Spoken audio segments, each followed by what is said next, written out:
Well, welcome to Torah Today Ministries and our continuing series called Parshah Seasonings, where I bring out some details from the Hebrew Torah scroll or from the Hebrew language itself. And this week we find ourselves in Torah portion Vayeitzei, which covers the passages from Genesis 28:10 through 32:3. Now, something that's unusual about this particular Torah portion is that it is one long, unbroken paragraph. One paragraph, several chapters long. What does this mean? Because I know in your Bibles it's made up of various paragraphs, but in the Torah scroll, believe it or not, a Torah scroll is actually written in paragraphs. And two kinds of paragraphs, in fact. For example, if you look at the image, this is a portion of a traditional Torah scroll, and they're all done the same way with the same breaks. And this is from the first chapter of Leviticus. But as you can see here, and recall that Hebrew reads from right to left, so you go from right to left, and then you come to here, and then there's a gap. And this gap is traditionally about 9 letters in width. This means here we've come to the end of a paragraph. 9 letter spaces are skipped, and then the paragraph, a new paragraph begins and goes on down. But when we get down to here, the paragraph ends.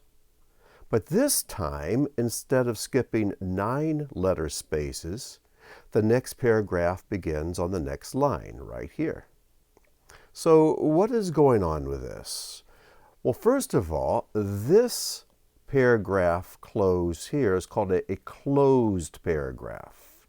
Closed. This one is called open. And forgive my sloppy printing, but there are 2 types of paragraphs. There are the closed and the open. You can think of a closed paragraph as a minor paragraph break and an open as a major paragraph break. Don't you wish they marked these in our English translations? But unfortunately they don't. So there has to be significance to the fact that the Torah scroll is broken up in this way. So going back to my original statement, Vayeitzei is one long, unbroken paragraph. What you see on the screen is not from Vayeitzei, it's from Leviticus. So if you have a Torah scroll, and you begin at the beginning of Vayeitzei, you will find no paragraph breaks, closed or open, anywhere until you get to the end of the entire Torah portion. Now this happens only 2 places in the entire Torah. One is here in Vayeitzei. The other is also in Genesis. It's in the Torah portion Miketz.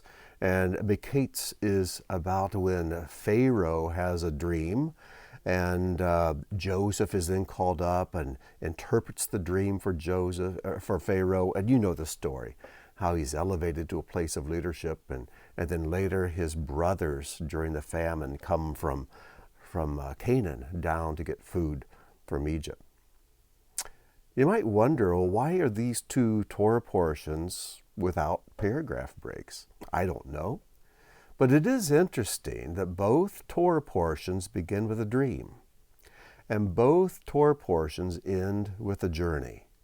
So there's probably more to it than that, and maybe you can figure it out, and then you can let me know what you discover. Well, let's continue on. Let's go on down to Genesis chapter 28 and verse 12. It says, "And he," referring to Jacob, "dreamed, and behold, there was a ladder set up on the earth, and the top of it reached to heaven. And behold, the angels of God were ascending and descending on it." Now, the phrase "on it" is one word in Hebrew, and it is the word bo. Beit vav. But since this word is masculine, it can also mean on him. So the angels of God were ascending and descending on him. This ladder is a him. Well, that's an interesting take on this ladder. But we find it reinforced when we come to John's Gospel. In John 1:51, Yeshua is speaking to Nathanael and says, "Truly, truly, I say to you, you will see heaven open and the angels of God ascending and descending on the Son of Man. The Son of Man being Yeshua himself, the Messiah. So it's interesting to me to see this prefigured all the way back in Genesis, when that sentence can be translated, the angels are ascending and descending on him, because the ladder itself is a picture of our Messiah. There's much more to be said about this, but I just want to point out this little bit of a Parshah seasoning to you. Now, let's go on to chapter 29 and verse 10. This is where Jacob, fleeing Esau, has gone back to his mother's homeland and the house of Laban, his mother's brother. And he goes to seek a wife. And he goes to the well, and this is where he meets his future bride, Rachel. It says, Jacob came near and rolled the stone from the well's mouth, and he watered the flock of Laban, his mother's brother. That phrase, once again, and he watered, is only one word. Hebrew is a very compressed language. And the word is vayishak. Vayishak. It comes from a Hebrew word, root, which is shakah, which means to water. Vayishak. But we find this exact same word again in the next verse. In fact, we find this word spelled this way, Vav Yud Shin Kof. We find it 13 times in the Bible. And 8 of those times it is translated, not he watered, but and he kissed.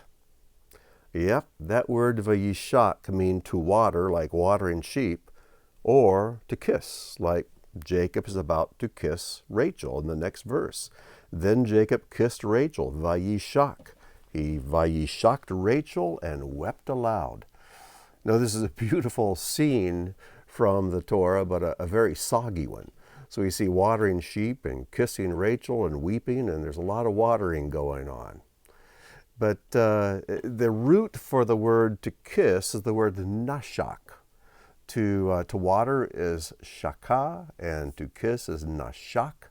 But when you put it in the phrase, and he watered, or and he kissed, it comes out the same word, vayishak. Now, is there something God's trying to teach here? I think every detail, every jot and tittle of the Hebrew is God expressing something, teaching something. And I think there's something here for us to learn. When Jacob watered the sheep, you see him doing a generous deed. It's something similar to what his mother Rebekah did for the camels that Abraham sent with Elazar to find a bride for Isaac. And now here we see the man doing the watering for the sake of the woman. And so there's this kind deed. But then the next verse, he takes Rachel and he kisses her. You talk about love at first sight. This is definitely a case.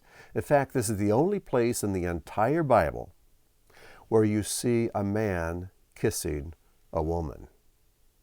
Now, kisses are referred to, but to actually see the action, to see it described here. We see a man kissing a man, like Judas kissing Yeshua, or Jacob and Esau later in our story kissing one another. But for a man to kiss a woman who is not his wife, especially, this is the only place. So what is going on here? Well, I think that whenever we do a kind and generous deed for someone, and we do it with affection, it's almost like giving them a kiss. However, I mentioned the kiss that Judas gave Yeshua. There was no affection in that. It was a kiss, but it lacked any kindness, and it was an evil deed that he did. On the other hand, I think we can give good deeds without any affection. We can do a good deed not because we want to truly show affection for the person we're serving, but because we want to be seen serving, to get praise for ourselves. So we can do a good deed without any real love or affection, without any real kiss. On the other hand, we can give a kiss without any works behind it, without any investment in a person's life. But when we do a good deed because we truly love the one we're serving, whether it's a friend or even an enemy, if we do that good deed with a heart of love and affection for that person, then it's Vayeitzei. And he watered and he kissed. So I think the lesson for us here is let's not make outward signs of affection if there's no real deeds behind it, if there's not any real sacrifice of strength, time, or possessions. On the other hand, let's not make a display of our good deeds when there's no affection or love involved. But let's let them be together always. Now we continue on down and we come to chapter 30. And this is when finally Rachel has a child. You know the story how Laban wickedly swapped brides on the wedding night, and when Jacob thought he was spending his honeymoon with Rachel, he wakes up in the morning and it's her sister Leah. Can you imagine how angry you'd be if that happened to you? But he goes ahead, and since he's married to Leah, he turns out in the long run having 6 children by Leah. And then he has a couple through Rachel's handmaid, then a couple through Leah's handmaid. But finally, his 11th son, Joseph, is born to Rachel, his first love. And then this is what she says in verses 23 and 24. She conceived and bore a son and said, God has taken away, asaph is the word there, it's a root word, asaph, has taken away my reproach. And she called his name Yosef, saying, may Adonai Yasaph add to me another son. Whoops. So we see here that this is the same root that is used in all 3 occasions. God has taken away. She called his name Joseph. May Adonai add.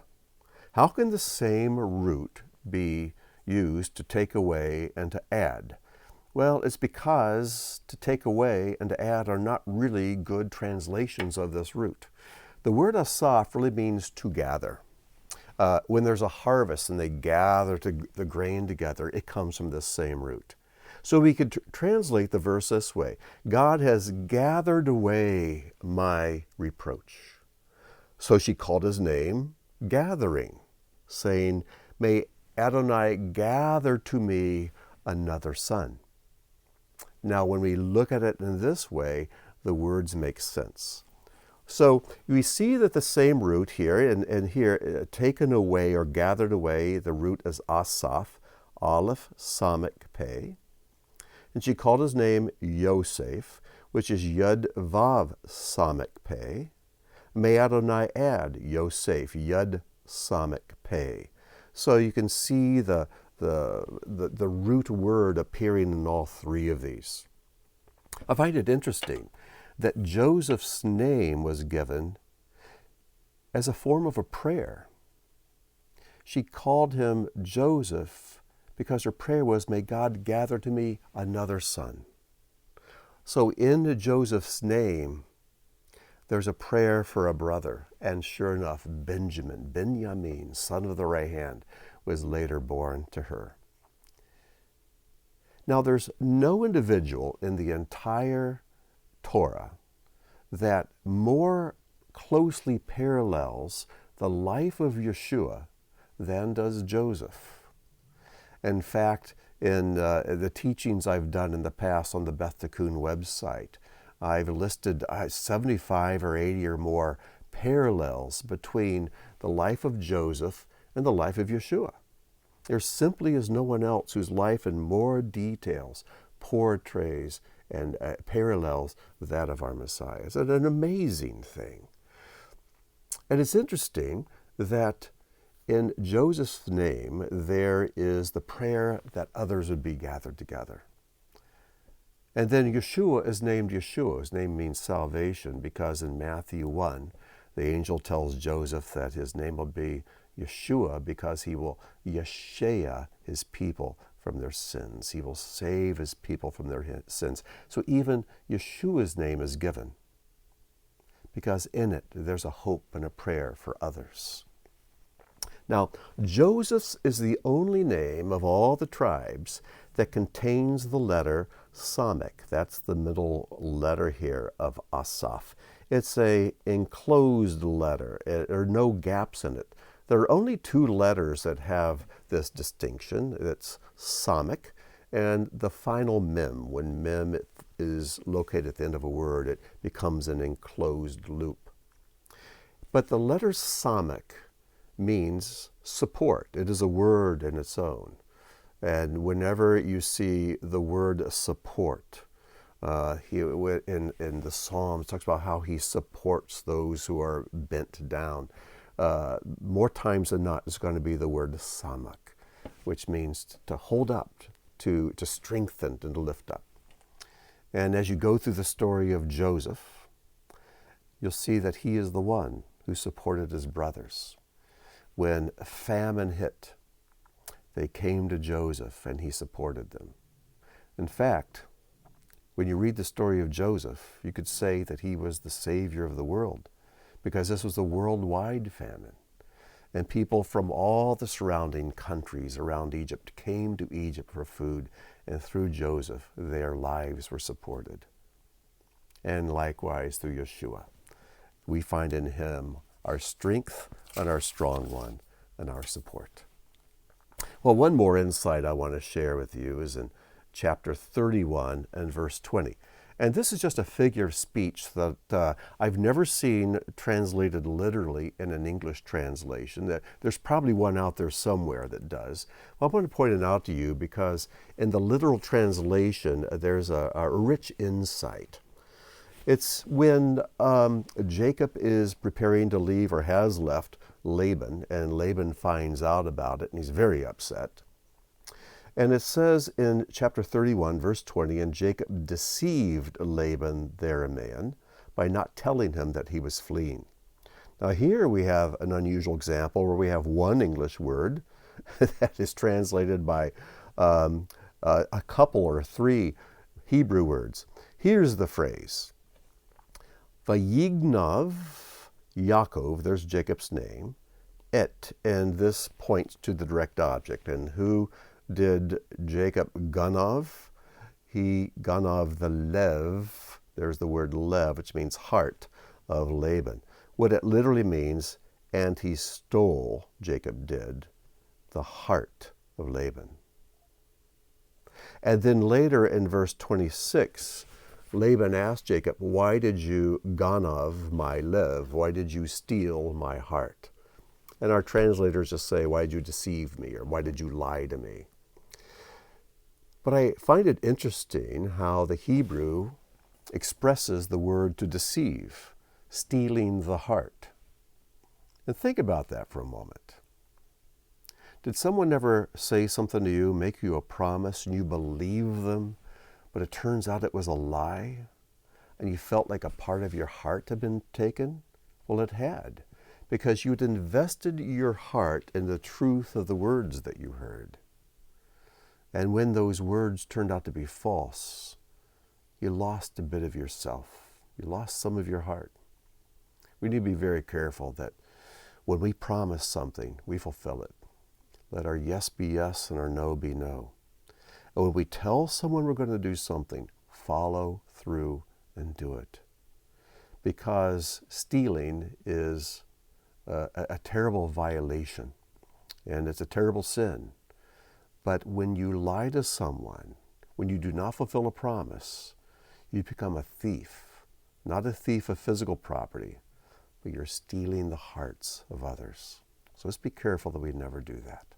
So I hope this short teaching, just bringing a few insights, some seasonings from this Torah portion, has been a blessing to you.